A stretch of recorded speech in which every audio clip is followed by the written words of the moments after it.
नमस्कार दोस्तों, मैं मिसेस राज आपका स्वागत करती हूँ मेरे यूट्यूब चैनल पर एजुकेशन विद मी। तो आज हम इस वीडियो में इवैल्यूएशन सिस्टम यानी मूल्यांकन विधियों या मूल्यांकन प्रणाली को हम आज इस वीडियो में देखेंगे।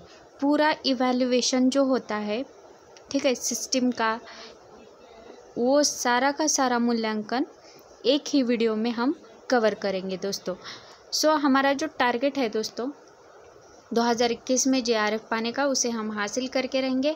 फास्ट रिवीजन के तौर पर कंप्लीट टीचिंग एप्टीट्यूड, ठीक है, कंप्लीट टीचिंग एप्टीट्यूड हमने शुरू कर दिया है दोस्तों। यह सारा का सारा कंटेंट जो है अकॉर्डिंग टू न्यू सिलेबस है। सो लेट्स क्रैक इट दोस्तों।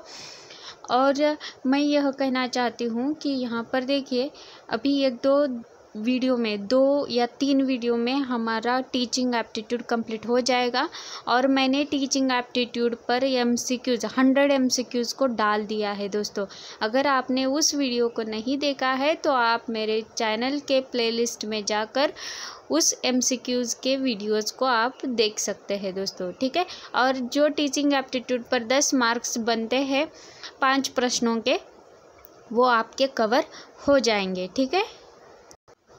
तो यहाँ पर देखिए, जो मंडे टू फ्राइडे मेरा, एक मिनट, कलर चेंज कर देती हूँ थोड़ा सा, आपको समझ में आएगा, ठीक है, अब दिखाई देगा, ठीक है।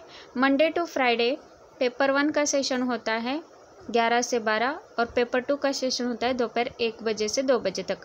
पेपर 1 और पेपर 2 के मोस्ट एक्सपेक्टेड MCQs रात 11 बजे से 12 बजे तक होते हैं। फास्ट रिवीजन के तौर पर कंप्लीट टीचिंग एप्टीट्यूड मैंने शुरू कर दिया है। सैटरडे संडे के दिन प्रीवियस ईयर के question paper, most expected MCQs। अगर आपके कोई डाउट्स है तो आप मुझे कमेंट करके बता सकते हैं। मैं उन सारे डाउट्स को क्लियर करने की कोशिश करूँगी। और डाउट क्लियरिंग सेशन संडे के दिन रखा गया है दोस्तों। अगर आप मेरे चैनल पर नए हैं तो प्लीज़ सब्सक्राइब कीजिएगा, मेरे वीडियो को शेयर करते रहिएगा। लाइक तो बनता ही है दोस्तों। मैं इतने मेहनत के साथ आपके सामने वीडियो प्रस्तुत कर रही हूँ, तो आपके एक लाइक से मुझे मोटिवेशन मिलेगा। इस कारण मैं कहना चाहती हूँ कि आप सब्सक्राइब के साथ साथ शेयर भी कीजिएगा, लाइक भी कीजिएगा और press bell icon, because of मेरे वीडियोज़ के जो भी नोटिफिकेशन है वो सारे के सारे आपको टाइम टू टाइम मिलते रहेंगे। और जो टेलीग्राम पर मैंने क्विजेस, ठीक है, क्विजेस डालना शुरू कर दिया है और वहाँ पर मैं PDF भी अपलोड कर रही हूँ दोस्तों। अगर आपको किसी कंटेंट पर वीडियो बनाकर चाहिए और अगर उस कंटेंट पर आपको PDF भी चाहिए तो आप मुझे कमेंट करके बता सकते हैं या मेरे टेलीग्राम के चैनल को फॉलो कर सकते हैं। और यहाँ पर देखिए, मेरे चैनल पर फ्री ऑफ कॉस्ट किसी भी प्रकार का चार्ज आपको मेरे चैनल पर देने की ज़रूरत नहीं है दोस्तों। यहाँ पर UGC NTA की तरफ से जो पेपर 1 है हमारा जनरल पेपर, और पेपर 2 मैं अभी हिंदी लिटरेचर पढ़ा रही हूँ। और ये दोनों पेपर के जितने भी क्लासेस हो रही है वो फ्री ऑफ कॉस्ट हो रही है दोस्तों, ठीक है। अब हम आज के इस वीडियो में सबसे महत्वपूर्ण जो पॉइंट है, मूल्यांकन विधियाँ या मूल्यांकन प्रणाली, इसे ही हम इवैल्यूएशन सिस्टम कहते हैं। अब इवैल्यूएशन सिस्टम के संदर्भ में थोड़ा सा हम चर्चा करेंगे दोस्तों। अब इवैल्यूएशन होता क्या है? मूल्यांकन का विकास शिक्षा में एक नवीन दृष्टिकोण का परिणाम है और आधुनिक शिक्षा प्रणाली में मूल्यांकन की विभिन्न प्रविधियों के उपयोग पर बल दिया जा रहा है दोस्तों। और यह मूल्यांकन मात्र शिक्षार्थियों की उपलब्धि को ही नहीं बल्कि पाठ्यक्रम में विभिन्न उद्देश्यों के व्यापक स्तर को भी मापने का प्रयास इसके द्वारा किया जा रहा है दोस्तों। मूल्यांकन में जब शिक्षक उद्देश्यों के लिए अधिगम परिस्थितियों का सावधानीपूर्वक निर्धारण कर लेता है, तब मूल्यांकन के लिए परीक्षा का निर्माण किया जाता है और इस परीक्षा के द्वारा एक निश्चित जो कार्य है वो उद्देश्यों की प्राप्ति के लिए किया जा सकता है। मेगर के अनुसार इस पद के अंतर्गत शिक्षक शिक्षण विधियों और प्रविधियों, अनुदेशन तथा अन्य शिक्षण सहायक सामग्री की उपयोगिता का मूल्यांकन करता है और जिससे उनमें सुधार तथा विकास के लिए शिक्षक को प्रोत्साहन मिलता है और जिसके आधार पर वह उत्तम साधनों तथा स्रोतों का प्रयोग अधिगम उन्नति के लिए करता है और इसके लिए शिक्षक मानदंड परीक्षा यानी यहाँ पर जो टेस्ट होती है उसकी रचना कर सकता है। कभी कभी निष्पत्ति परीक्षा तथा मानदंड परीक्षा में भ्रम उत्पन्न हो जाता है और इन दोनों में अंतर मानदंड परीक्षा उद्देश्यों के मूल्यांकन पर बल देती है, जबकि निष्पत्ति परीक्षा पाठ्यवस्तु मूल्यांकन को महत्व देती है। पहले ही मैंने बताया था कि यह जो मूल्यांकन मात्र है शिक्षार्थियों की जो उपलब्धि होती है उस पर नहीं, बल्कि पाठ्यक्रम के विभिन्न उद्देश्यों के आधार पर व्यापक स्तर पर इसे मापने का प्रयास किया जा रहा है। दोस्तों, अगर तात्पर्य यह है कि चेतन अवस्था में जो मनुष्य निरंतर मूल्यांकन करता है और मूल्यांकन एक क्रमिक प्रक्रिया है जो संपूर्ण शिक्षा प्रणाली का एक महत्वपूर्ण अंग माना जाता है और यह शिक्षा के उद्देश्यों से घनिष्ठ रूप से संबंधित है, और अन्य शब्दों में अगर इसे कहेंगे तो मूल्यांकन एक सतत प्रक्रिया है जो शैक्षिक उद्देश्यों की सीमा निर्धारित करता है और छात्रों की जो प्रगति के स्तर का अनुमान लगाने में शिक्षक की सहायता करता है। और इसके अलावा मूल्यांकन को व्यापक सामाजिक एवं निर्णयात्मक प्रक्रिया भी कहा जा सकता है। तो इसके और भी नाम हमें देखने को मिलते हैं। दोस्तों, अब हम सबसे महत्वपूर्ण जो पॉइंट है मूल्यांकन के अर्थ, ठीक है, यहाँ पर देखिए मूल्यांकन का जो अर्थ है उसके संदर्भ में हम थोड़ा सा देखेंगे। यहाँ पर जो मूल्यांकन एक प्रक्रिया है और जिसके द्वारा अधिगम परिस्थितियों तथा अधिगम अनुभवों के लिए प्रयुक्त की जाने वाली सभी विधियों एवं प्रविधियों की उपादेयता की जांच की जाती है। और मूल्यांकन शब्द शिक्षा तथा मनोविज्ञान में विभिन्न अर्थों में प्रयोग किया जाता है। तो यहाँ पर देखिए मूल्यांकन जो है किसी अवलोकन या निष्पत्ति परीक्षा या किसी प्रत्यक्ष रूप से मापित प्रदत्तों का जो मूल्य प्रदान करना है। और अन्य शब्दों में अगर हम इसे कहेंगे तो मूल्यांकन एक सकारात्मक और सतत प्रक्रिया मानी जाती है और जो शैक्षिक उद्देश्यों की सीमा निर्धारित करके उनकी प्राप्ति के स्तर को ज्ञात करवा कर उचित या अनुचित निर्णय लेने में सहायता प्रदान करती है। इसका शाब्दिक अर्थ अगर हम देखेंगे तो निर्णय प्रदान करना, ठीक है, मूल्यांकन का जो शाब्दिक अर्थ है वो निर्णय प्रदान करना होता है। दोस्तों, अब हम आगे देखेंगे मूल्यांकन की जो परिभाषाएं हैं, ठीक है, यहाँ पर जो सेकंड पॉइंट है, यहाँ पर देखिए मूल्यांकन की परिभाषाएं,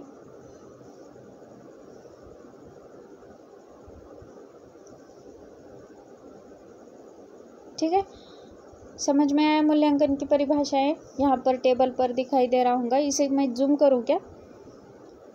नहीं, कुछ आवश्यकता तो नहीं लग रही है, वैसे तो स्पष्ट दिखाई दे रहा है। अब हम देखेंगे कि मूल्यांकन की जो परिभाषाएं हैं यानी व्याख्याएं हैं उसे ही हम मीनिंग ऑफ इवैल्यूएशन या डेफिनेशंस भी कहते हैं। और यहाँ पर देखिए गुड्स के अनुसार सबसे महत्वपूर्ण जो पहले विद्वान माने जाते हैं गुड्स ने कहा है कि मूल्यांकन एक ऐसी प्रक्रिया है जिसके द्वारा सही ढंग से किसी वस्तु का मापन किया जाता है। समझ में आया? यहाँ पर देखिए कि इनका कहने का अर्थ है कि मूल्यांकन एक ऐसी प्रक्रिया है जिसके द्वारा सही ढंग से किसी वस्तु का मापन करने के लिए गुड्स ने उसे मूल्यांकन कहा है। कोठारी कमीशन जो है, कोठारी आयोग के अनुसार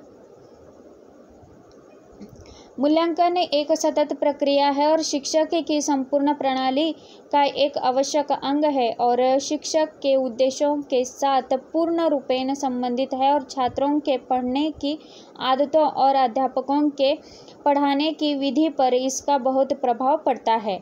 अतः इसमें केवल शैक्षिक उपलब्धि को जांचने में ही सहायता नहीं मिलती बल्कि उसके सुधार में भी पर्याप्त सहायता मिलती है और वांछनीय दिशाओं में छात्रों के विकास के संबंध में प्रमाण एकत्रित करना मूल्यांकन के साधन माने जाते हैं।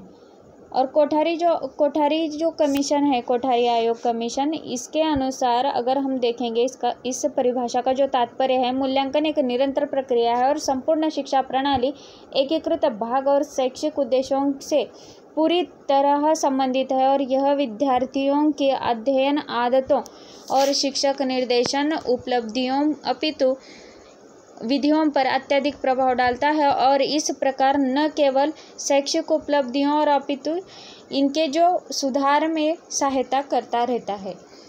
अभी अगले देखिए, ठीक है, रेमर्स एवं गेज के अनुसार जो इनकी परिभाषा है मूल्यांकन की, इसकी मूल्यांकन के अंतर्गत व्यक्ति या समाज या दोनों की दृष्टि से उत्तम एवं वांछनीय होता है और उसका ही प्रयोग किया जाता है। और इसका अर्थ यह है कि मूल्यांकन करते समय बालक तथा समाज जिसका वह अंग है दोनों पर ध्यान देना चाहिए। यहाँ पर रेमर्स और गेज ने व्यक्ति और समाज दोनों की दृष्टि से इसे उत्तम वांछनीय मतलब उत्तम एक प्रकार का महत्वपूर्ण माना है इवैल्यूएशन का। और इसका जो प्रयोग किया गया है इसका अर्थ है कि मूल्यांकन करते समय बालक तथा समाज जिसका एक वह अंग होता है उन दोनों पर ध्यान केंद्रित करने के लिए रेमर्स एवं गेज ने इसे इवैल्यूएशन को महत्वपूर्ण माना है। अब हम देखेंगे टर्गसन एवं एडम्स के अनुसार, ठीक है, एडम्स, अगर हम एडम्स की एक अलग से परिभाषा देखेंगे तो किसी प्रक्रिया या वस्तु के महत्व का निर्धारण ही मूल्यांकन करना है। एकदम छोटी और सटीक ऐसी अगर परिभाषा देखेंगे तो एडम्स की देखने को मिलती है और किसी भी प्रक्रिया या वस्तु के महत्व का निर्धारण ही मूल्यांकन कहा जा सकता है। अगर हम दोनों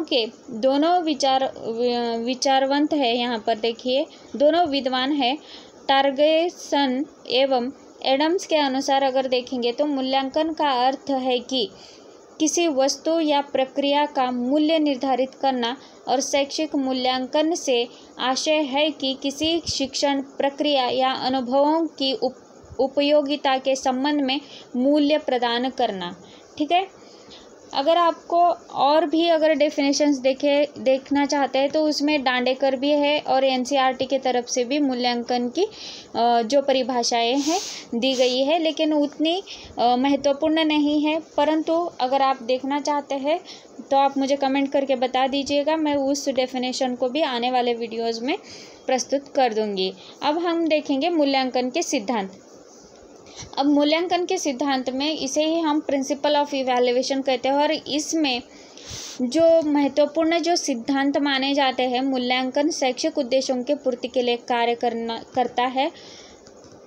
दूसरा इस सिद्धांत में देखिए दूसरा पॉइंट, मूल्यांकन करते समय, ठीक है, मूल्यांकन की प्रत्येक विधा एवं उपकरणों का प्रयोग करते समय उनकी उपयोगिता पर ध्यान देना चाहिए। मूल्यांकन लक्ष्य नहीं बल्कि केवल साधन माना है और मूल्यांकन प्रक्रिया में निर्णय एवं मूल्य दोनों की अत्यंत आवश्यकता है और मूल्यांकन शिक्षक प्रक्रिया के विभिन्न पक्षों को समुन्नत करता है यानी दोनों पक्षों को एक मतलब उन्नत करता है, यानी उसमें बढ़ावा देता है या उसे सहज रूप में प्रस्तुत करने के लिए आधार प्रस्तुत करता है। ठीक है दोस्तों, अब यहाँ पर देखिए जो मूल्यांकन के उद्देश्य है, मूल्यांकन के उद्देश्यों को हम थोड़ा सा विवरण के साथ देखेंगे दोस्तों। यहाँ पर देखिए इस पॉइंट में मूल्यांकन के उद्देश्य, ठीक है, दिखाई दे रहा है। यहाँ पर देखिए मूल्यांकन के उद्देश्य, ठीक है। अब मूल्यांकन के उद्देश्यों में अगर देखेंगे तो इसे ही हम ऑब्जेक्टिव ऑफ इवैल्यूएशन कहते हैं और इसमें देखिए मूल्यांकन शिक्षा के विशिष्ट उद्देश्यों को व्यक्त करता है। सबसे पहला पॉइंट है इसमें शिक्षा के विशिष्ट उद्देश्यों को व्यक्त करना। दूसरा जो पॉइंट बनता है पाठ्य वस्तु में संशोधन एवं परिमार्जन करना, विभिन्न शिक्षण पद्धतियाँ एवं विधियों का प्रयोग करके शिक्षा को प्रभावी बनाना इसके माध्यम से, और वैज्ञानिक ढंग से शैक्षिक उद्देश्यों, पाठ्यक्रम, कक्षा अध्यापन तथा परीक्षण पद्धतियों को समन्वित करना। मूल्यांकन संपूर्ण विद्यालय कार्यक्रम का मूल्य निर्धारण करता है, उसमें त्रुटियों एवं विशेषताओं का आकलन करता है और यहाँ पर देखिए वैयक्तिक विभिन्नताओं को संतुष्ट करता है। तात्पर्य यह है कि अगर हम और भी इसमें जो उद्देश्य है हमें देखने को मिलते हैं, यहाँ पर जो सभी छात्रों की शैक्षिक उपलब्धि के जो स्तर होते हैं वो निर्धारित किए जाते हैं और प्रणाली का प्रयोग शैक्षिक निष्पत्ति के आधार पर विद्यार्थियों को निर्देशन एवं परामर्श प्रदान करने के लिए सहायता की जाती है। इसके माध्यम से छात्रों की ग्रेडिंग, वर्गीकरण, प्रोन्नति यानी उनकी जो उन्नति का जो आकलन है यहाँ पर किया जाता है इवैल्यूएशन के माध्यम से, और योग्यता के आधार पर छात्रों को पुरस्कार, छात्रवृत्ति भी प्रदान की जाती है। और विद्यार्थियों की असफलताओं के कारण का पता लगाकर उनका जो उपचार हेतु मूल्यांकन भी करना आवश्यक है, और यह शिक्षक की जो शिक्षण प्रभावशीलता बनाने के लिए यह एक महत्वपूर्ण माध्यम माना जाता है इवैल्यूएशन को, और शिक्षण विधियों में सुधार करने हेतु इसके विकास के लिए समय समय पर किसी किए गए मूल्यांकन प्रभावी और परिणामात्मक स्थिति प्राप्त के लिए अनिवार्य रूप से इवैल्यूएशन को यानी मूल्यांकन को माना जाता है। अब यहाँ पर देखिए शैक्षिक जो प्रक्रियाएं होती है मूल्यांकन की, उसे देखेंगे हम। उद्देश्यों में और भी कुछ पॉइंट है दोस्तों। जो मूल्यांकन एक द्विमुखी प्रक्रिया है जो शिक्षक और छात्रों के अध्ययन में कार्य करती रहती है, और मूल्यांकन बालकों के अधिगम में उत्तरोत्तर प्रगति करता रहता है और उपचारात्मक शिक्षण का मार्ग प्रशस्त करता है। मूल्यांकन के आधार पर अगर शिक्षा के संदर्भ में जनमत तैयार किए जा सकते हैं और विद्यालय के संपूर्ण मानवीय संसाधन को किसी न किसी रूप में लाभ प्रदान करता है। अब यहाँ पर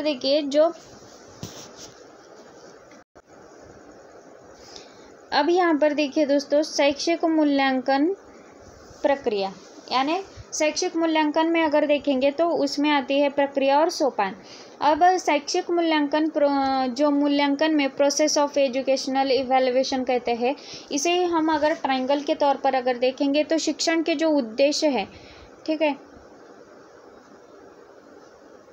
शिक्षण के जो उद्देश्य है यानी टीचिंग ऑब्जेक्टिव्स, और मूल्यांकन के जो उपकरण होते हैं टूल्स ऑफ इवैल्यूएशन उसे कहते हैं, और अधिगम अनुभव को यानी लर्निंग एक्सपीरियंस, ये तीनों जो तत्व है त्रिभुजाकार जो रचना के द्वारा हमें समझ सकते हैं। और यहाँ पर देखिए और भी एक प्रकार से हम इसे समझ सकते हैं कि पाठ्यक्रम जो होता है इस प्रकार, यहाँ पर अगर पाठ्यक्रम रखेंगे और मूल्यांकन पद्धति यानी इवैल्यूएशन प्रोसीजर और अधिगम की जो क्रियाएं होती है, ठीक है, यहाँ पर एक्टिविटीज़ जो अधिगम की क्रियाएं, ठीक है, एक्टिविटीज़, और शैक्षिक जो उद्देश्य होते हैं एजुकेशनल ऑब्जेक्टिव, ये सारा का सारा ये जो प्रोसेस में आता है। और शैक्षिक मूल्यांकन एक जटिल प्रक्रिया होने के साथ साथ ये जो पहले महत्वपूर्ण 3 पॉइंट माने जाते हैं, इसमें से सबसे महत्वपूर्ण अगर पॉइंट माने जाएंगे तो ये 3 पॉइंट है, ठीक है दोस्तों।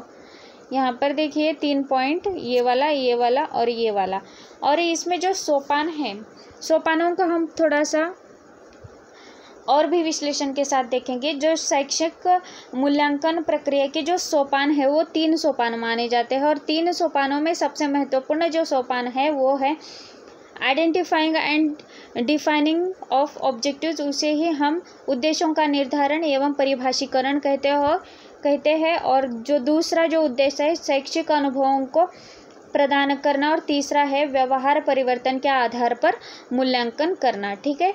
ये जो 3 पॉइंट्स है उसमें जो है उद्देश्यों का निर्धारण एवं परिभाषीकरण, उसे हम आइडेंटिफाइंग एंड डिफाइनिंग ऑब्जेक्टिव्स भी कहते हैं। और इसमें जो मूल्यांकन के जो प्रथम चरण में सामान्य एवं विशिष्ट उद्देश्यों को निर्धारित एवं परिभाषित किया जाता है, और शैक्षिक उद्देश्यों को सदैव बालक में होने वाले व्यवहारिक परिवर्तनों के संदर्भ में किया जाता है।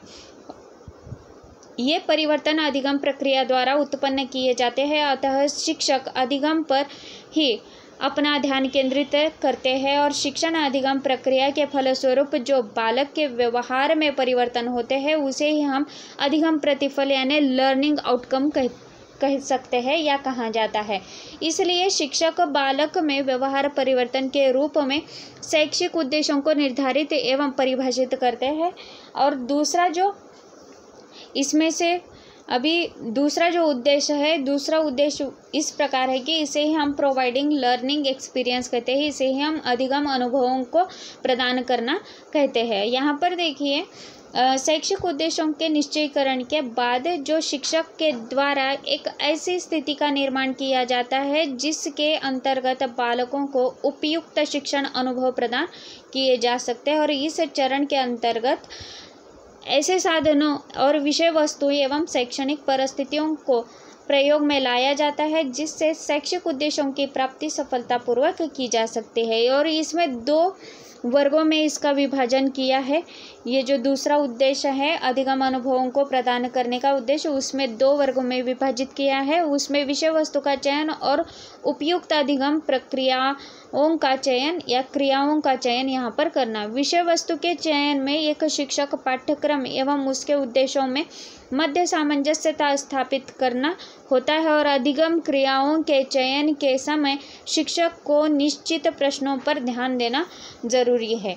इसमें अगर क्या अधिगम अनुभव शैक्षिक उद्देश्यों से प्रत्यक्ष रूप से संबंधित है, इस प्रश्न को हम यहाँ पर देख सकते हैं। और भी ऐसे प्रश्न हैं यहाँ पर देखिए कि क्या अधिगम अनुभव बालकों के लिए सार्थक एवं संतोषप्रद यानी आनंदप्रद है, क्या यह जो अनुभव है परिपक्वता के लिए अनुकूल है, या क्या यह अनुभव पर्याप्त है छात्रों के लिए, क्या यह अनुभव अधिगम अनुभव बालकों के व्यवहार के अभिन्न अंग हो सकते हैं। इस प्रकार के प्रश्नों को यहाँ पर ध्यान में रखकर ही शिक्षक छात्रों के साथ जो अधिगम के जो अनुभव होते हैं इवैल्यूएशन के तौर पर, मूल्यांकन के तौर पर साझा कर सकते हैं।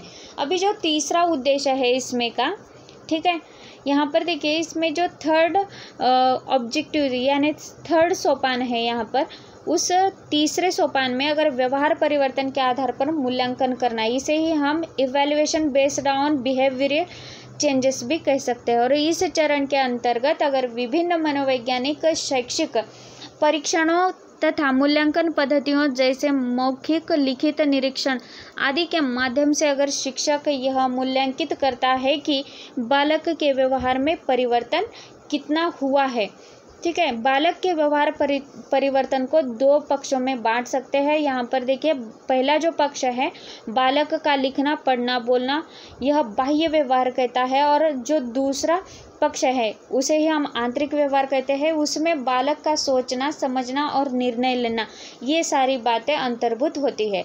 उपर्युक्त व्यवहारों से अगर हम देखेंगे तो बालक के तीनों प्रमुख क्षेत्रों में ज्ञानात्मक, भावात्मक और क्रियात्मक से रहता है, और इससे बालक को बौद्धिक स्तर की रुचियों में, अभिवृत्तियों एवं संवेगों तथा व्यक्तित्व में परिवर्तन लाने जा सकते हैं। अब यहाँ पर देखिए ये जो हो गया शैक्षिक मूल्यांकन, ठीक है, उसमें प्रक्रियाएं और सोपान हो गया। अब हम नेक्स्ट जो पॉइंट है उसे देखेंगे। अब यहाँ पर देखिए दोस्तों, ठीक है, मूल्यांकन का महत्व। मूल्यांकन के महत्व में देखिए शिक्षण एक अनवरत यानी सतत चलने वाली प्रक्रिया है, अतः शिक्षार्थियों में यानी छात्रों में अधिगम के विकास और स्थिति की सही जानकारी प्राप्त करने के लिए सतत मूल्यांकन प्रणाली का होना अत्यंत आवश्यक है और ज़रूरी भी है। मूल्यांकन एक व्यापक प्रणाली है जो शिक्षार्थियों के व्यवहार के तीनों पक्षों को ज्ञानात्मक, भावात्मक, क्रियात्मक पक्षों में हुए परिवर्तन का लक्ष्य निर्धारित करता है। शिक्षा को जो सामाजिक उद्देश्यों और आवश्यकताओं के अनुरूप निर्धारित किया जाता है और इन उद्देश्यों की प्राप्ति सामाजिक आदर्श और आकांक्षाओं के अनुरूप हो रहा है अथवा नहीं, इस हेतु मूल्यांकन बतौर यानी मूल्यांकन के संदर्भ में एक आवश्यक प्रक्रिया के रूप में कार्य करता है। मूल्यांकन प्रणाली एक उद्देश्यनिष्ठ प्रक्रिया है और यह पूर्व निर्धारित उद्देश्यों की प्राप्ति और उसकी उपलब्धि का आकलन करता है। मूल्यांकन का अर्थ निर्णयन है और इसके माध्यम से ही शिक्षण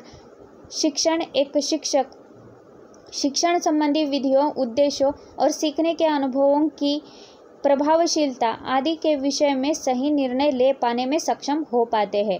शिक्षण में मूल्यांकन प्रणाली शिक्षार्थी केंद्रित गतिविधियों का भी आकलन करता है और इसके तहत यह पता लगाया जाता है कि विद्यार्थियों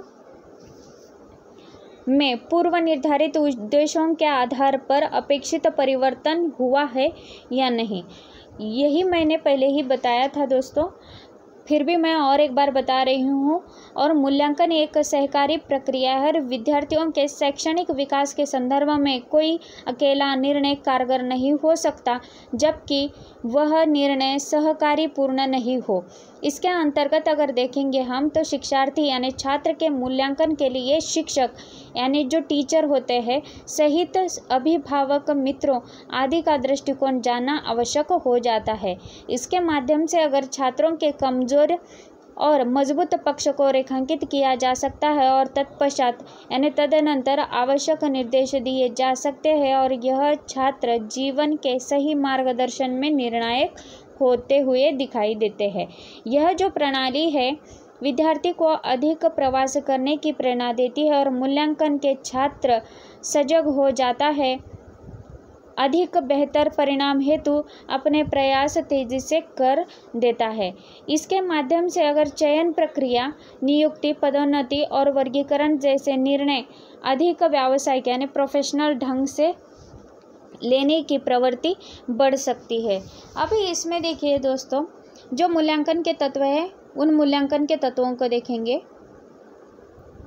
ठीक है, मूल्यांकन के जो 7 तत्व है वो 7 तत्वों का हम थोड़ा सा यहाँ पर मतलब उसका विश्लेषण देखेंगे संक्षिप्त में।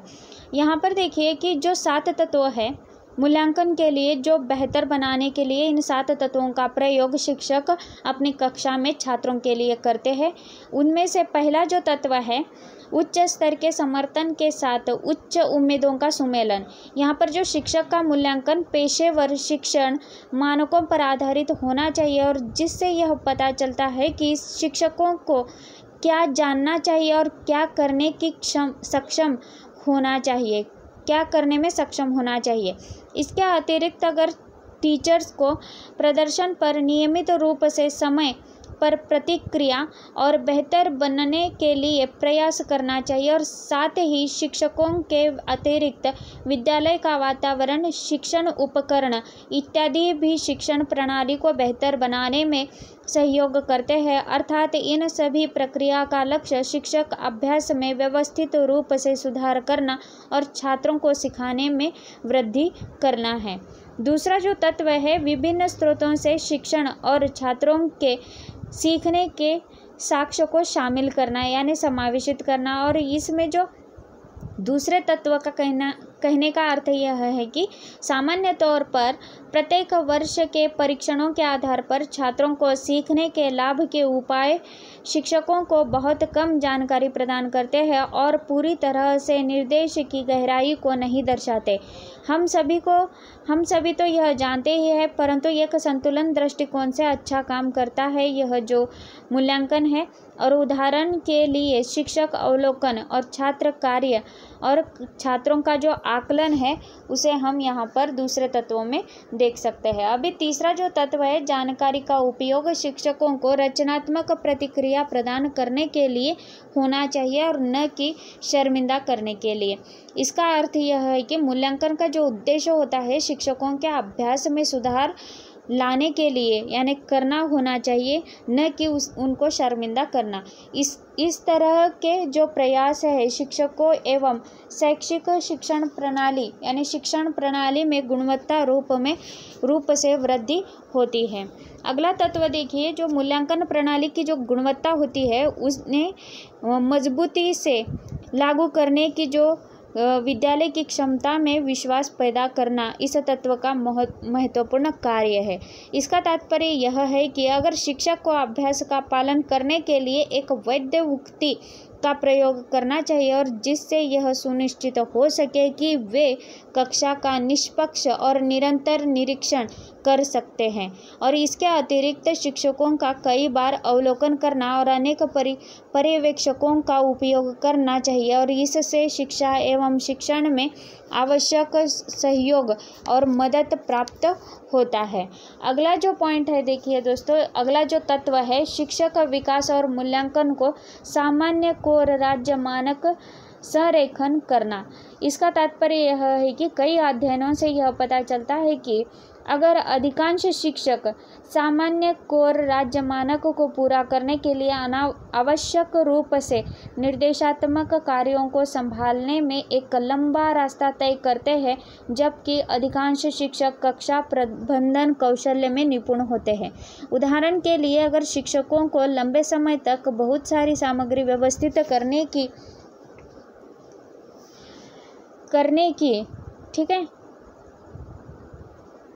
करने के लिए जो सिखाया जाता है, और जबकि उन्हें उच्च स्तर के प्रश्न पूछने या कठिन चर्चा में छात्रों को शामिल करने के लिए नहीं सिखाया जाता है।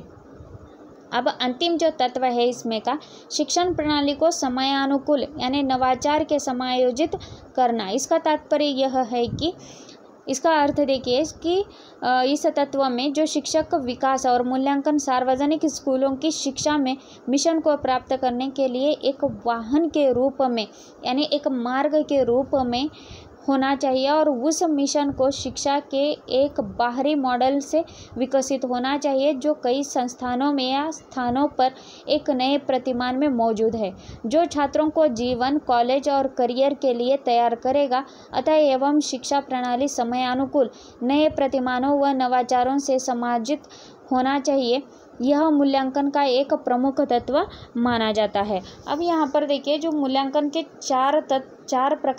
चार प्रकार माने जाते हैं, उन 4 प्रकारों को हम देखेंगे। ठीक है दोस्तों, यहाँ पर देखिए कि निर्माणात्मक या संरचनात्मक जो मूल्यांकन है, ठीक है, मूल्यांकन के जो प्रकार है, निर्माणात्मक या संरचनात्मक मूल्यांकन, इसे ही फॉर्मेटिव इवैल्यूएशन कहते हैं।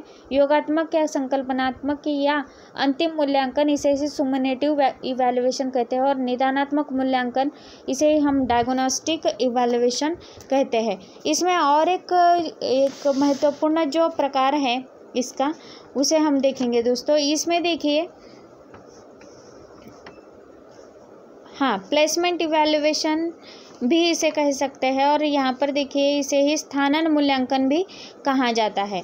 स्थानन मूल्यांकन, इसमें जो पहला प्रकार है, ठीक है, पहले प्रकार में अगर हम देखेंगे तो स्थानन मूल्यांकन जो पहला प्रकार है मूल्यांकन का, शिक्षा के विभिन्न चरणों में जो मूल्यांकन को एकीकृत किया जाता है, और इसके जो 4 चरण हैं, स्थानन, प्रारंभिक, निदान और योगात्मक।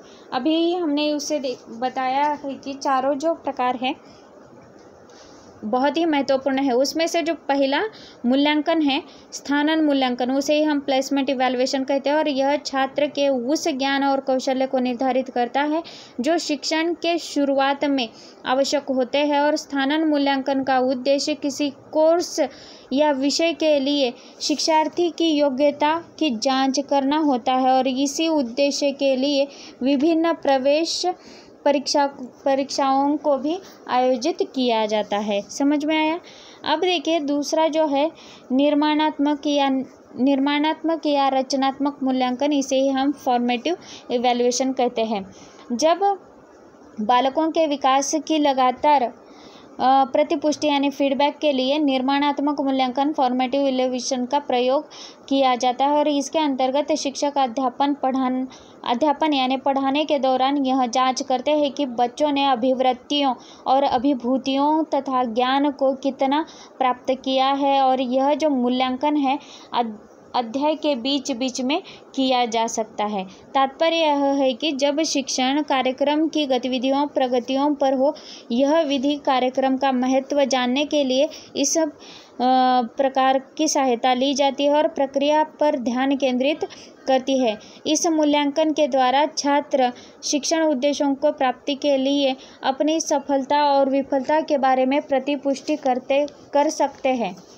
ठीक है दोस्तों, और यहाँ पर जो सबसे महत्वपूर्ण और एक पॉइंट है इसमें, यह जो छात्रों की शिक्षण संबंधित जो त्रुटियों को सुधारने के लिए इसकी सहायता ली जाती है, और रचनात्मक मूल्यांकन शिक्षण और उपचार को अधिक प्रभावी बनाने के लिए शिक्षक को इससे संबंधित जानकारी प्रदान करता है। यहाँ पर देखिए क्विज़, उसे ही हम क्विजेस, इकाई परीक्षण यानी यूनिट टेस्ट, अध्याय परीक्षण यानी चैप्टर टेस्ट, और मूल्यांकन उपकरणों के माध्यम माध्यम से जो मुख्य उदाहरण होते हैं उसे भी यहाँ पर देख सकते हैं। और यहाँ पर यह बात ध्यान में रखने की ज़रूरत है दोस्तों कि आंग्ल भाषा के लिए जो शब्द यानी असेसमेंट आकलन, उसे ही हम असेसमेंट कहते हैं, आकलन को निर्माणात्मक मूल्यांकन से संबंधित किया जा सकता है। अभी हम दूसरा जो तीसरा जो है नैदानिक मूल्यांकन, उसे हम डायग्नोस्टिक इवैल्यूएशन कहते हैं। अगर इसमें देखिए, जो विद्यार्थी पढ़ाई के दौरान असफल होते हैं और उन विद्यार्थियों को असफलता के कारणों का पता लगाने के लिए इस मूल्यांकन प्रकार का प्रयोग किया जाता है, इसे हम निदानात्मक मूल्यांकन कह सकते हैं या डायग्नोस्टिक इवैल्यूएशन कहा जा सकता है। रचनात्मक मूल्यांकन जो है छात्रों के सीखने के लिए जो लक्ष्यों को पूरा करने की सीमा निर्धारित करता है, और नैदानिक मूल्यांकन इससे एक कदम आगे की प्रक्रिया होती है और जिसमें छात्रों को शिक्षण संबंधी समस्याओं का स्पष्टीकरण प्रदान करने की कोशिश की जाती है। और इस प्रकार के ये परीक्षण काफ़ी व्यापक और विस्तृत होते हैं। अगला जो अंतिम प्रकार है योगात्मक यानी संकल्पनात्मक या अंतिम मूल्यांकन, इसे ही सुमेनेटिव इवैल्यूएशन कहते हैं। यह जो मूल्यांकन सत्र की जो समाप्ति के बाद होता है और इसके अंतर्गत शिक्षक यहाँ जांच करते हैं कि बच्चों ने ज्ञान को किस सीमा तक प्राप्त किया है। तात्पर्य यह है कि इस मूल्यांकन को बाह्य मूल्यांकन भी कहा जा सकता है। और योगात्मक मूल्यांकन कार्यक्रम की गतिविधियों के अंत में कार्यक्रम का महत्व जानने की एक प्रभावी विधि मानी जाती है और यह मूल्यांकन प्रणाली पर केंद्रित होती है। योगात्मक मूल्यांकन में आमतौर पर अगर मौखिक रिपोर्ट और परियोजनाओं यानी प्रोजेक्ट रिपोर्ट्स जो होते हैं, लिखित परीक्षाओं और शिक्षक जनित आंतरिक मूल्यांकन को समावेशित किया जा सकता है। और इसमें भी पता चलता है कि छात्र कैसे संतोषजनक एवं अच्छे तरीके से शिक्षण उद्देश्यों को पूरा करते हैं। और आंग्ल भाषा के शब्दों में अगर हम देखेंगे, इवैल्यूएशन यानी निर्धारण को ही योगात्मक मूल्यांकन से संबंधित किया जा सकता है। समझ में आया यह पॉइंट? ठीक है। अब हम देखेंगे कि उच्च शिक्षा में विकल्प आधारित जो क्रेडिट प्रणाली है उसे देखेंगे। उच्च शिक्षा में विकल्प आधारित जो क्रेडिट प्रणाली है उसके संदर्भ में देखिए, मूल्यांकन में विकल्प आधारित जो क्रेडिट प्रणाली होती है और विकल्प आधारित क्रेडिट प्रणाली में पाठ्यक्रम की वह प्रणाली है जिसमें छात्रों को पाठ्यक्रम को चुनने का विकल्प होता है, अर्थात इसमें विज्ञान और विद्यार्थी को कला, वाणिज्य आदि अन्य विषयों को चुनने का विकल्प होता है। दिल्ली विश्वविद्यालय में सत्र 2015 और 16 में इस पाठ्यक्रम को स्नातक के पाठ्यक्रमों में शामिल किया गया है। इसका जो मूल विचार है, छात्रों की ज़रूरतों को ध्यान में रखना ताकि भारत व विदेश में उच्च शिक्षा के क्षेत्रों में आधुनिकता बनी रहे। और इस पाठ्यक्रम मूल निर्वाचित या मृदुल कौशल पाठ्यक्रम के रूप में संदर्भित होता है। और यह जो प्रणाली है सभी केंद्रीय, राज्य और मान्यता प्राप्त विश्वविद्यालयों के लिए एक समान होता है। और इसके 3 मुख्य पाठ्यक्रम होते हैं, जो मूल, वैकल्पिक और बुनियादी। यह जो 3 मुख्य पाठ्यक्रम मूल्यांकन में जो उच्च शिक्षा में विकल्प आधारित जो क्रेडिट प्रणाली होती है उसमें 3 प्रकार के पाठ्यक्रम रखे जाते हैं और इस पर प्रश्न पूछा जा सकता है दोस्तों। और एक प्रभावी संतुलित परिणाम अगर प्रदान करने हेतु अगर तीनों मुख्य पाठ्यक्रमों का मूल्यांकन और उपयोग उसका किया जाता है। समझ में आया? तात्पर्य यह है कि दोस्तों 2015 में जो प्रारंभ में विश्वविद्यालय अनुदान आयोग ने श्रेष्ठ अंतर्वर्षीय यानी कि इंटरडिसिप्लिनरी दृष्टिकोण को ध्यान में या प्रोत्साहित करने के लिए लचीलेपन विकल्प प्रदान करने के उद्देश्य से विकल्प आधारित क्रेडिट प्रणाली यानी चॉइस बेस्ड क्रेडिट सिस्टम, इसे ही CBCS को आरंभ किया था। और इस सुधार के अंतर्गत 1 से 10 सूत्री पैमाने पर आधारित एक मानकीकृत मूल्यांकन और ग्रेडिंग योजना की शुरुआत की गई थी। और CBCS छात्रों को मूल, वैकल्पिक यानी अमुख्य यानी माइनर या कौशल्य आधारित पाठ्यक्रम यानी स्किल बेस्ड कोर्सेस सम्मिलित करने का एक अवसर प्रदान करता है। और यह जो पाठ्यक्रम है ग्रेडिंग प्रणाली आधारित है और जो पारंपरिक अंक प्रणाली से बेहतर मानी जाती है। इससे छात्रों को न केवल भारत के भीतर स्थित संस्थाओं में स्थानांतरित करना सरल होगा, अपितु देश के बाहर भी उनके स्थानांतरण की संभावनाएं बढ़ेंगी।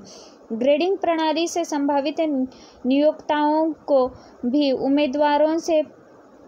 उम्मीदवारों के जो प्रदर्शन का आकलन करने में सुविधा रहेगी। और UGC ने मूल्यांकन प्रणाली में एकरूपता लाने और संचयी ग्रेडिंग पॉइंट औसत यानी कुमुलेटिव ग्रेड पॉइंट एवरेज पर आधारित मूल्यांकन के लिए दिशा निर्देश जारी किए हैं। विकल्प आधारित जो क्रेडिट प्रणाली के जो लाभ है, इसकी सहायता से शिक्षा प्रणाली को शिक्षा से छात्र केंद्रित और शिक्षा का स्वरूप मिलता है और कुछ शर्तों के साथ छात्र जितने चाहे क्रेडिट ले सकते हैं। CBCS छात्रों को अंतर अनुशासनात्मक, इंट्रा अनुशासनात्मक कौशल्य का पाठ्यक्रम चयन करने की अनुमति देता है। उदाहरण के तौर पर अगर हम देखेंगे तो एक छात्र अर्थशास्त्र के साथ भौतिक, माइक्रोबायोलॉजी के साथ रसायन विज्ञान या पर्यावरण विज्ञान आदि का भी अध्ययन कर सकता है। CBCS से हमारी शिक्षा प्रणाली का जो व्यापक आधार होगा और हम वैश्विक मानकों की बराबरी कर सकेंगे। CBCS छात्रों को जो लचीलापन प्रदान करता है कि वे अलग अलग समय पर विभिन्न संस्थानों में अध्ययन कर पाए। एक संस्था में अर्जित क्रेडिट को दूसरे संस्थान में स्थानांतरित किया जा सकता है।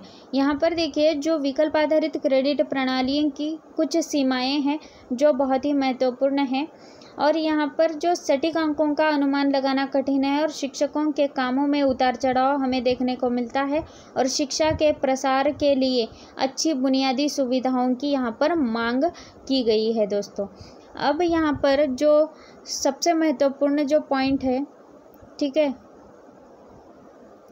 उसमें से अगर हम देखेंगे तो क्रेडिट प्रणाली के मूल्यांकन, ठीक है, क्रेडिट प्रणाली के जो मूल्यांकन के तत्व है उसमें जो महत्वपूर्ण तत्वों में सेमेस्टर आता है, क्रेडिट प्रणाली और क्रेडिट हस्तांतरण, व्यापक निरंतर मूल्यांकन और ग्रेडिंग। अब यहाँ पर देखिए जो सेमेस्टर है मूल्यांकन सेमेस्टर के अनुसार होता है और इसमें छात्र विज्ञान, कला, वाणिज्य के लिए 3 साल, अभियांत्रिकी के 4 साल और पाठ्यक्रमों के आधार पर प्रगति करता है और इसके तहत प्रत्येक सेमेस्टर में 15 से 18 सप्ताह इस शैक्षणिक कार्य को करते रहता है और जो 90 शिक्षण दिवस के रूप में होता है।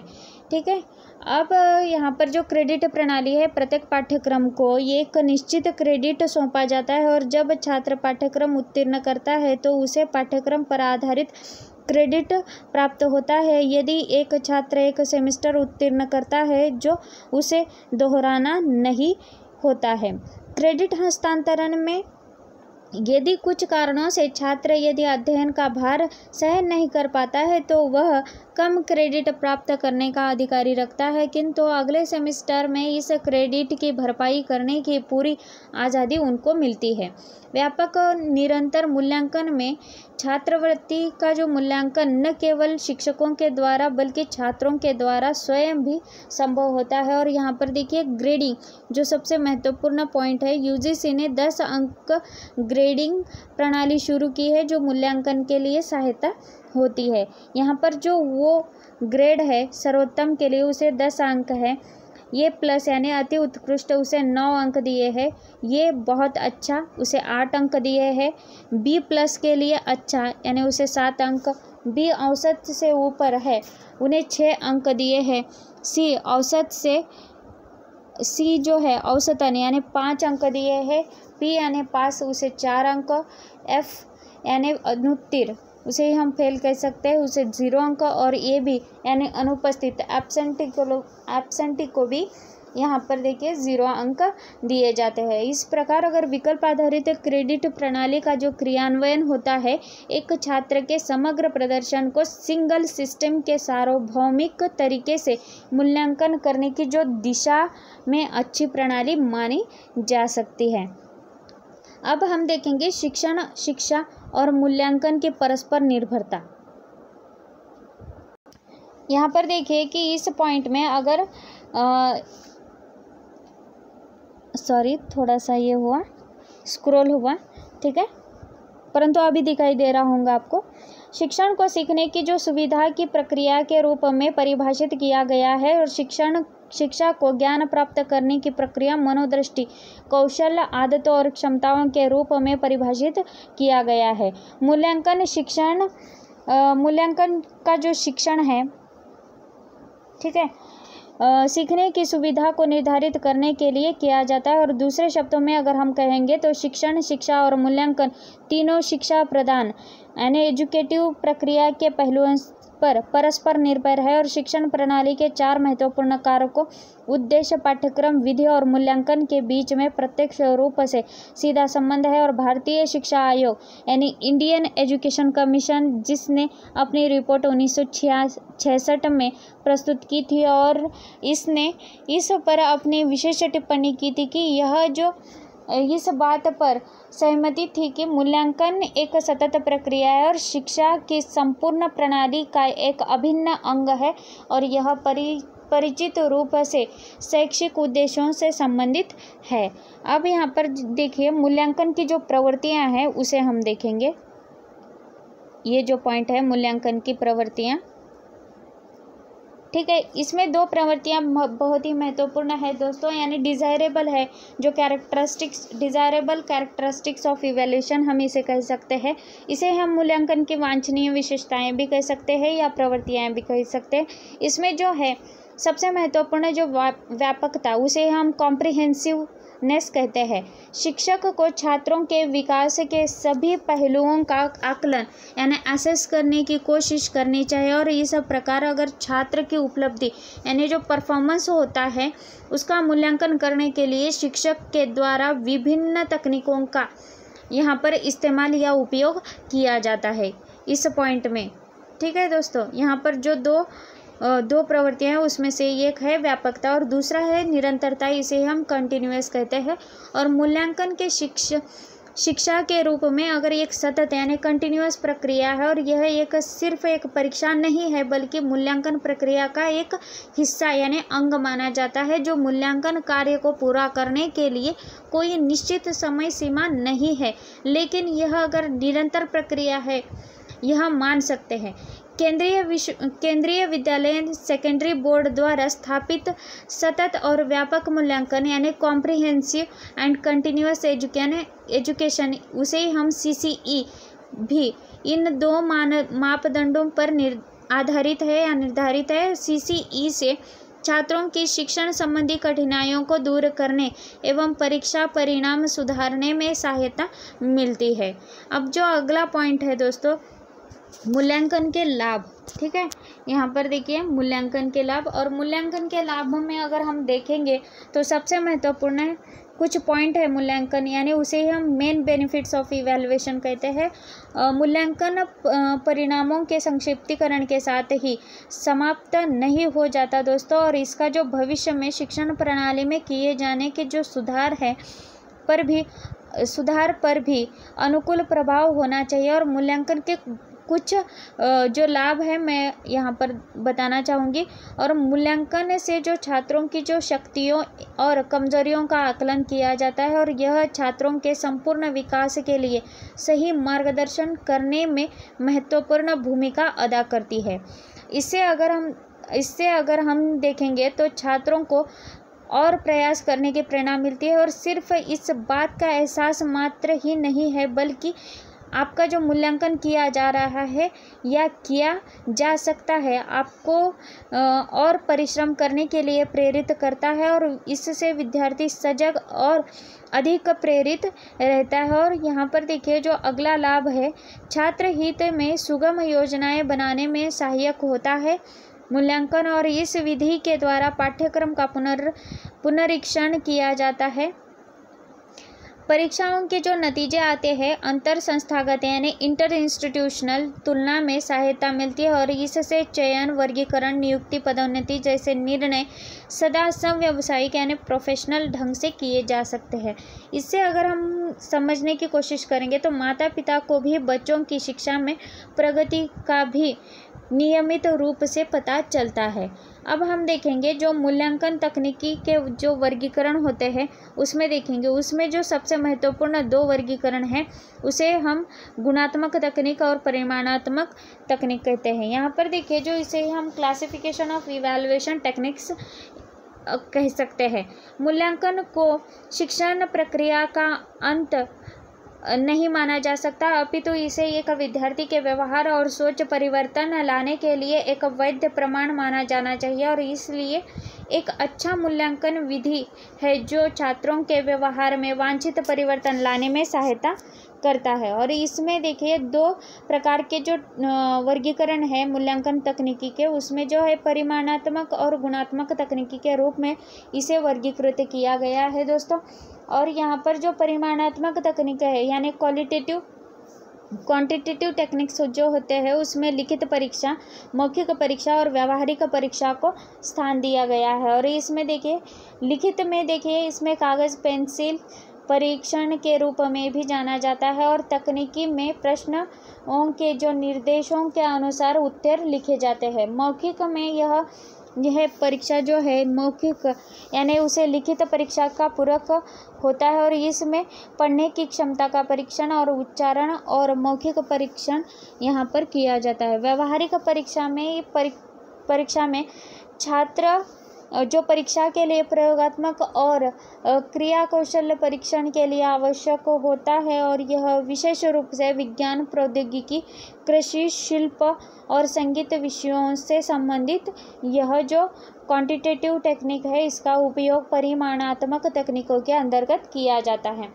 अब हम देखेंगे गुणात्मक तकनीकें, उसे ही हम क्वालिटेटिव टेक्निक्स कहते हैं और इसमें 4 प्रकार के टेक्निक का यूज़ किया जाता है। अवलोकन और साक्षात्कार, इसे ही हम ऑब्जर्वेशन एंड इंटरव्यू कहते हैं। अवलोकन का उपयोग नियंत्रित और अनियंत्रित परिस्थितियों में छात्रों के व्यवहारों का मूल्यांकन करने के लिए किया जाता है और कुछ ऐसी परिस्थितियां होती है जिसमें साक्षात्कार यानी इंटरव्यू को भी बेहतर माना गया है, क्योंकि आमतौर पर अगर हम देखेंगे छात्र लिखने के बजाय बात करने में अधिक इच्छुक होते हैं।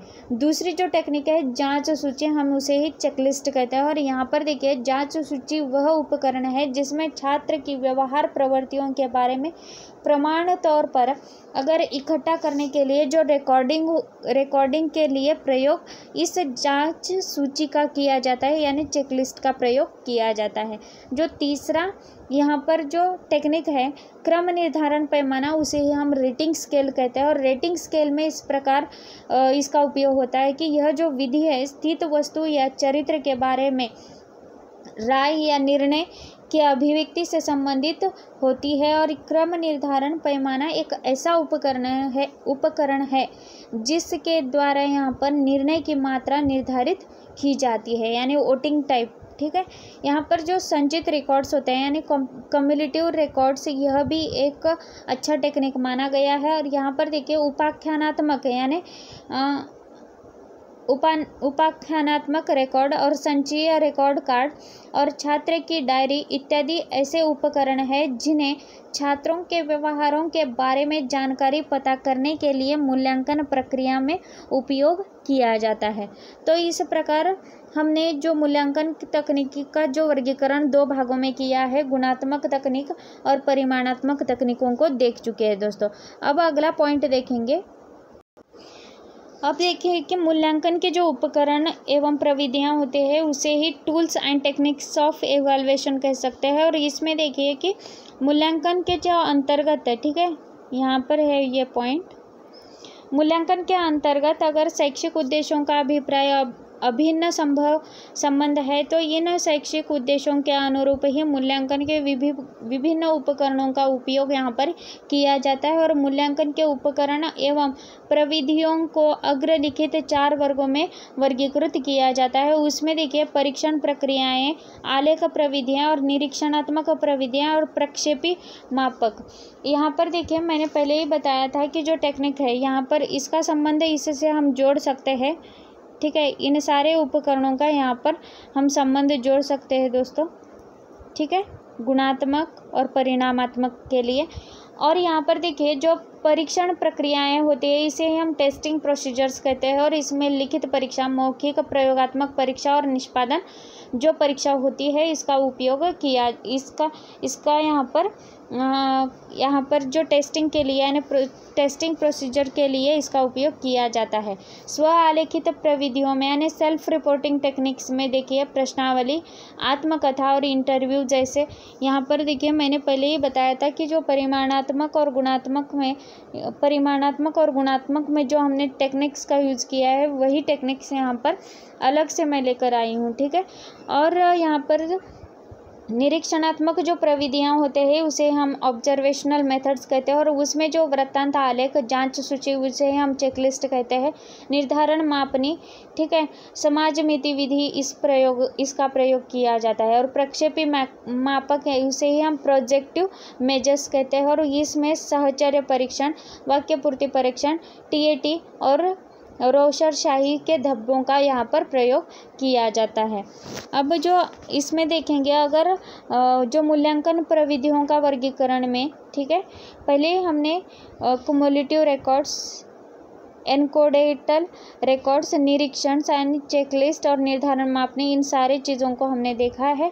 और जो शिक्षण अधिगम के जो मूल्यांकन के अर्थ में अगर देखेंगे तो साफल्य या निष्पत्ति की पहचान करना होता है, फीडबैक देना होता है, उसे हम पृष्ठ पोषण या प्रतिपुष्टि भी कहते हैं। और निदान यानी उसे डायग्नोस किया जाता है और उस पर उपचार किया जाता है। अभी जो अंतिम बचा हुआ पॉइंट है दोस्तों इसमें और एक पॉइंट है जो मूल्यांकन के लिए जो सबसे महत्वपूर्ण है, जो मूल्यांकन की उपयोगिता होती है यानी यूटिलिटी ऑफ इवैल्यूएशन हम इसे कह सकते हैं। और इसमें देखिए ये जो इसका जो यूज़ होता है यानी इसका जो प्रयोग होता है बालकों के लिए होता है, शिक्षक के लिए होता है, निर्देशनकर्ताओं के लिए होता है, यह जो रिसर्च करते हैं यानी अनुसंधानकर्ताओं के लिए होता है, शैक्षिक प्रशासकों के लिए होता है, और विद्यालय की जो गतिविधियों में सुधार लाने के लिए इसका प्रयोग किया जाता है। और पाठ्यक्रम संबंधी जो क्रियाओं में सुधार लाने के लिए इसका प्रयोग किया जाता है। शिक्षण के संबंधित जो छात्र होते हैं उनके जो शिक्षण विधियों के संशोधन के लिए इस मूल्यांकन की उपयोगिता यहाँ पर हमें होती है।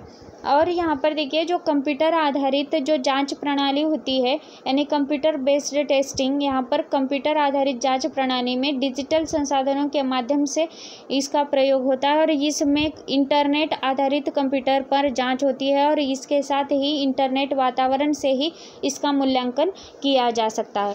अगर हम कंप्यूटर आधारित जांच में विद्यार्थी को यूज़र ID और पासवर्ड आवंटित किए जाते हैं और यहाँ पर पूर्व व्यवस्थित कंप्यूटर के सॉफ्टवेयर में दर्ज हो जाता है और जांच के समय विद्यार्थी निर्धारित जांच केंद्र पर पहुंचकर जांच देता है। और इसमें विद्यार्थी जब यूज़र ID और पासवर्ड की सहायता से निर्देशित मानक के अनुरूप निर्धारित समय हेतु परीक्षा प्रारंभ करता है। अब यहाँ पर देखिए और एक यहाँ पर इसमें पॉइंट हम ऐड कर सकते हैं कि जो जांच प्रारंभ होते समय ही गणना प्रारंभ हो जाती है और इसमें अगले प्रश्न तथा सेवा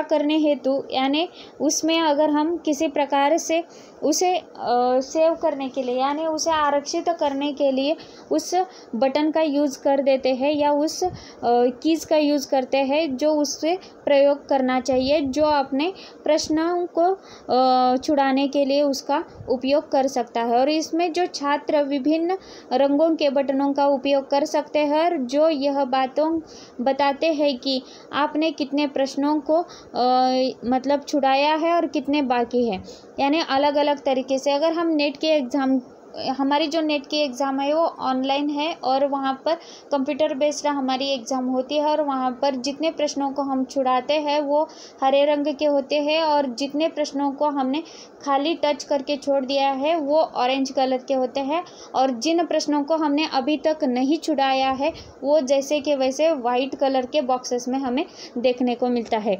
उसी प्रकार हम यहाँ पर मूल्यांकन कर सकते हैं, यानी कंप्यूटर आधारित जो जांच प्रणाली होती है यहाँ पर उस जांच प्रणाली को हम समझने के लिए इस एग्जाम्पल का प्रयोग किया है। दोस्तों, जांच समाप्त होते ही सबमिट बटन जब हम उसका प्रयोग करते हैं तो जिससे आपकी जो जांच प्रति कंप्यूटर के सॉफ्टवेयर में सेव हो जाता है, यानी संरक्षित हो जाता है। सबमिट बटन के प्रयोग के बाद ही कंप्यूटर के स्क्रीन पर जांच का विवरण आ जाता है और जिसमें यह विवरण होता है कि आपने कितने प्रश्नों को छुड़ाया है और कितने मार्क्स आपने लिए हैं।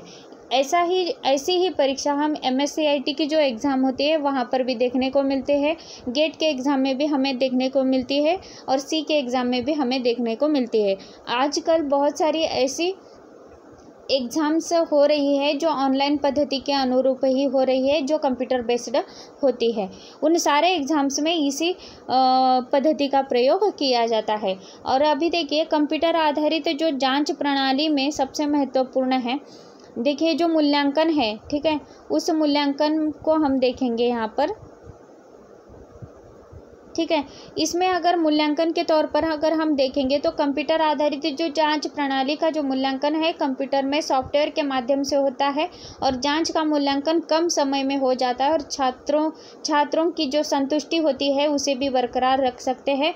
उसका विवरण उसे खंडवार का कम समय में मिलता है और छात्रों की जो संख्या की अधिकता का इस पर दबाव नहीं पड़ सकता और मूल्यांकन में त्रुटियों की संभावना कम होती है और पारदर्शिता को बढ़ावा मिलता है। एक साथ अधिक विद्यार्थियों की जांच संभव होती है और विद्यार्थी द्वारा मांगी गई जांच रिपोर्ट की पूर्ति एवं पुनः मूल्यांकन में आसान हो जाती है। अभी हम अगर देखेंगे तो इसमें से सबसे लास्ट पॉइंट जो बचा है उस लास्ट पॉइंट को देखेंगे, जो मूल्यांकन प्रणाली में जो नवाचार है यानी इनोवेशन इन इवैल्यूएशन सिस्टम हम उसे कह सकते हैं। और मूल्यांकन शिक्षण एक सीखने और सीख देने में दोनों में एक महत्वपूर्ण भूमिका निभाता है। और इसमें अगर हम नवाचार का महत्वपूर्ण योगदान अगर हम देखेंगे तो वर्तमान की ज़रूरतों व वर्तमान पद्धतियों में नई तकनीकों का समावेश इस मूल्यांकन की प्रक्रिया को सरल, पारदर्शिक एवं त्रुटिहीन तथा गुणवत्तापूर्ण बनाता है। इसके जो महत्वपूर्ण जो पॉइंट है नवाचार विधि, इस नवाचार विधि के कुछ प्रकार है जो बहुत ही महत्वपूर्ण है एग्जाम के दृष्टि से। और प्रश्नावली को जटिल व प्रासंगिक मुद्दे आधारित बनाकर मूल्यांकन करना और इससे उन मुद्दों को शामिल करना जिससे छात्र प्रभावित होते हैं और इससे शिक्षार्थी को बौद्धिकता तथा उद्देश्यों दोनों का मूल्यांकन संभव हो जाता है। शिक्षार्थी या बच्चों को साक्षात्कार के माध्यम से यानी इंटरव्यूइंग के माध्यम से मूल्यपरक मूल्यांकन कर इस समूह में विद्यार्थियों को शामिल कर वह प्रश्नों को पूछ कर भी मूल्यांकन किया जाता है और बौद्धिकता के आत्मविश्वास को बढ़ावा मिलेगा और शिक्षण मूल्यांकन की सकारात्मकता को भी बरकरार रख पाएंगे। विद्यार्थी से किस पात्र के बारे में या किस पत्र के बारे में जानकर उनका उस पर पक्ष जानकर भी यानी पक्ष को भी रखने के लिए यहाँ पर बौद्धिकता को मापा जा सकता है। और ऐसे ही किसी अन्य घटना को अनेक प्रोजेक्ट कार्यों में समाहित कर शिक्षण प्रक्रिया में मूल्यांकन प्रभावी बनाया जा सकता है दोस्तों। और यहाँ पर शिक्षण कार्य को जो दृश्य परक है यानी विजुअलाइज्ड तंत्रों की जो सहायता से हम ऐसे प्रकारों से रुचिकर बनाकर रख सकते हैं और नवीन तकनीकों को सहायक सामग्री बनाकर शिक्षार्थी की जो रुचियों को पैदा करने की जो शिक्षण में योगदान को बढ़ाकर तुलनात्मक परियोजनाओं और कार्यकुशलताओं एवं व्यक्तिगत प्रभावों को डालकर भी शिक्षण प्रक्रिया से मूल्यांकन को प्रभावी बनाया जा सकता है। शिक्षण में शिक्षार्थी के लक्ष्य उन्मुखी प्रयोजनों के माध्यम से भी मूल्यांकन किया जा सकता है और इस प्रकार से वर्तमान में नवीन तकनीकों जैसे ऑडियो वीडियो के द्वारा संचालित तकनीकी और कंप्यूटर आधारित तकनीकी व्यक्तिगत प्रभावों आदि का जो उपयोग मूल्यांकन को प्रभावी बनाने में किया जा सकता है। अभी जो अंतिम नोट के तौर पर है, जो एग्ज़ाम के दृष्टिकोण से उतना महत्वपूर्ण नहीं है, लेकिन इस पर उदाहरण के तौर पर इस पर प्रश्न पूछा जा सकता है। और क्रेडिट की गणना किस प्रकार होती है। अब यहाँ पर जो क्रेडिट है, इसमें अगर हम देखेंगे तो प्रति सेमेस्टर के 1 घंटे के शिक्षण के बराबर होता है यह जो क्रेडिट गणना है। और जिसमें कि शिक्षण यानी टीचर, व्याख्यान यानी लेक्चर, क्षेत्र कार्य यानी जो प्रोग्राम होता है, जो प्रति सप्ताह 2 घंटे का जो यहाँ पर शामिल किया जा सकता है। और इसमें प्रत्येक सेमेस्टर में कुल क्रेडिट है, यानी लेक्चर, टीचर और जो प्रोग्राम टाइमिंग होता है, उन सभी का कुल यानी सभी का जो टोटल होता है उसे हम योग कहते हैं। और उस योग को ही क्रेडिट गणना का प्रकार मान सकते हैं। और क्रेडिट गणना वहीं पर हमें देखने को मिलती है। यहाँ पर अगर हम देखेंगे तो सबसे महत्वपूर्ण जो तत्व बाकी रह चुका है यहाँ पर, वो है शिक्षण में जो मूल्यांकन की जो स्थिति है, यानी शिक्षण के लिए जो मूल्यांकन की ज़रूरत है, उस ज़रूरत को हमने यहाँ पर बारीकी से देखा है दोस्तों। मूल्यांकन प्रणाली को हमने एक ही वीडियो में कंप्लीट कर दिया है। और सबसे महत्वपूर्ण जो पॉइंट है यहाँ पर, मूल्यांकन के अर्थ से लेकर अब तक आपको किसी चैनल पर मूल्यांकन प्रणाली यानी इवैल्यूएशन के संदर्भ, इवैल्यूएशन सिस्टम या इवैल्यूएशन जो विधियाँ हैं, मूल्यांकन की जो भी विधियां हैं, इतनी सारी विधियां आपको किसी और चैनल पर नहीं देखने को मिलेगी। और सबसे महत्वपूर्ण मैं बताना चाहती हूँ कि ये सारा का सारा कंटेंट मैंने किसी एक किताब से नहीं लिया है दोस्तों। मैंने बहुत सारी किताबों को पढ़ने के बाद इन सारे पॉइंट्स को कलेक्ट करके आपके सामने प्रस्तुत कर रही हूँ। अब यहाँ पर देखिए दोस्तों, मेरा जो चैनल है आपको पता ही होगा, education with me, learn and crack exam. मेरा वीडियो शुरू से लेकर अंत तक देखने के लिए थैंक यू सो मच। अगर आप मेरे चैनल पर नए हैं तो प्लीज़ सब्सक्राइब करना मत भूलिएगा। मेरे जो चैनल पर जितने भी मैं वीडियोज़ डाल रही हूँ, वो सारे के सारे वीडियोज़ आप अपने दोस्तों के साथ शेयर कीजिएगा। लाइक तो बनता ही है दोस्तों। जो कंटेंट मैं लेकर आ रही हूँ वो कंटेंट किसी एक किताब का नहीं है। और एग्ज़ाम के पॉइंट ऑफ व्यू मैंने जो पूरे के पूरे नोट्स बनाए हैं, वो सारे के सारे नोट्स आपके साथ शेयर कर रही हूँ। और press bell icon, because of मैं जो भी वीडियोस यूट्यूब के चैनल पर डाल दूँगी उसका नोटिफिकेशन आपको टाइम टू टाइम मिले। और टेलीग्राम पर क्विजेस मैंने स्टार्ट कर दिया है, और वहाँ पर मैं जो भी वीडियोस बना रही हूँ उसके PDF डाल रही हूँ। और वो जो PDF है, सारे के सारे PDF आप डाउनलोड कर सकते हैं, और उससे आप के पढ़ाई के लिए बहुत हेल्प होगी और सक्सेस 100% मिलेगा दोस्तों। It's exam time, here's a big good luck wish to you my all student. So thank you so much दोस्तों। सो टाटा बाय बाय, अगले वीडियो तक धन्यवाद।